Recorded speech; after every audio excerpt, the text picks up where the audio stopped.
Should we connect all these together? I'll see why the fuck not. Say this later, because you're about to get mind fucked. Starting off easy with your boy Nicky T, everything is energy, frequency, and vibration.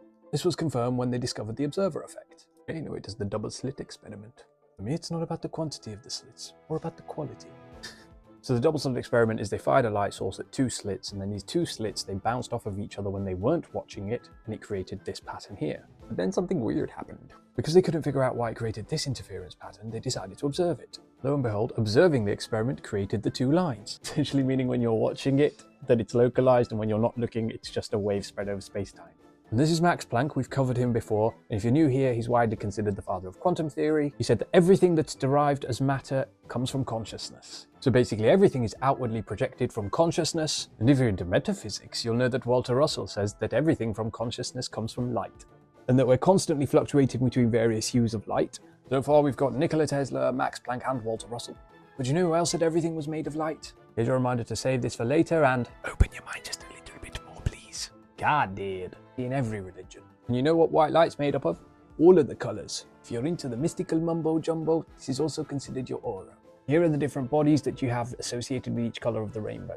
Now going back to everything being a projection of light, we know the universe operates like this. So it's not just about light. Is it about dark? No, you're wrong. Christianity says the word was God. Hindus think Om is the sound of the universe. And would you look at that? Om, Amen, Ameen. Hindus, Christians, Muslims, all singing from the same hymn sheet.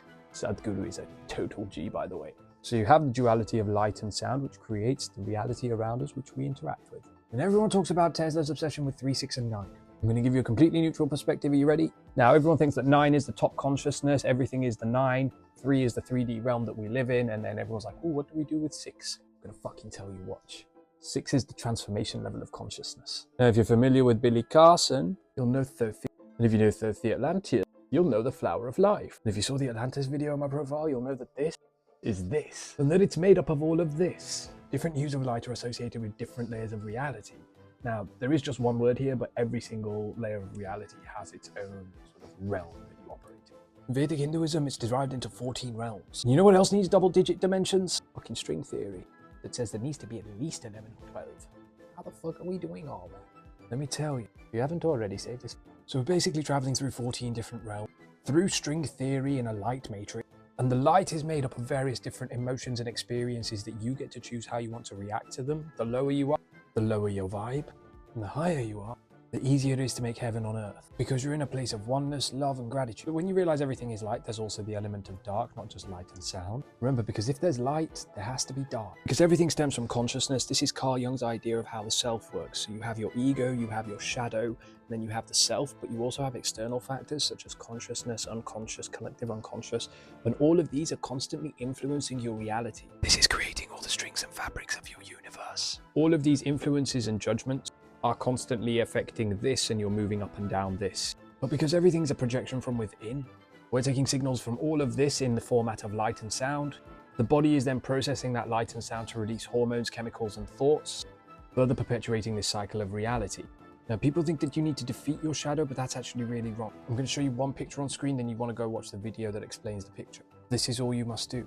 Accept your shadow, love it for who it is. All it's wanting to do is be loved so that you can express your true self. That's realizing that each one of these layers that represent you is interacting with reality in a completely separate and individual way, but is constantly influencing this through thought, chemicals, neurotransmitters, your gut biome. Because everything that's real has a vibration of either light or sound that gives it matter, and then everything that you consume, how you have intention with it, what you think of it, that all determines where you will fall here.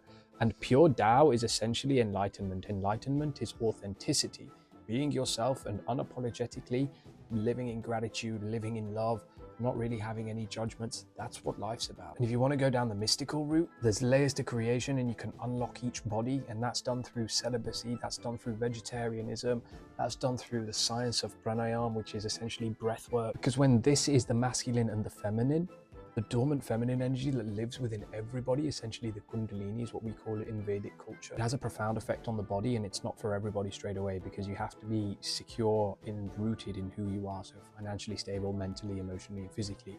So if you try to do this and your body is out of sync, you're going to fuck yourself up big time. Let's say if you open your Kundalini and you're down here, This is where the snake god Vasuki lives. He's essentially in charge of all of the snaky stuff that goes on in the universe. He's not evil, he's not nefarious, he just has a function to serve in the universe. If you remember Thoth and the Emerald Tablets, there's a video pinned on my profile, you'll understand that everything is connected through the divine law of oneness. Because everything is connected and direct reflection of you, you have to understand that everything is a projection of your internal reality. So if you feel like shit, you're going to treat people like shit. But how the fuck do you know that's the case? Because we are the receiver between 9 and 3, so we are transmuting 6. And when you understand 6, you'll put a projection out as 6, but the universe will reflect it back to you as 9. That's how it works. We're a transmitter and a receiver, and our mind is an antenna inside a light matrix which is coming from pure consciousness, and these are the layers of consciousness. And actually dealing with it is easier than you think. You just need to have a good diet, sleep well, conversate in a positive way, don't chat shit about anybody, just try to be a good person. Ultimately, the whole idea behind it is so you can find a sense of security, and you're only going to find sense of security when you realize that everybody isn't as bad as they seem. And that's ultimately it. Everything is light and sound. You can control what light and sound influences you, and you can think about whether or not you want it to have a better or worse impact. And that's ultimately the truth. If you've got any questions, put them in the comments. If you did watch this, it's a 6.5–7 minute video that took me ages to make, so please share it. Just do something, leave some gratitude, ask questions. I just want a lot of people to see this because it'll connect a lot of dots. And yeah, thank you very much for your time. Love and light to all. Peace.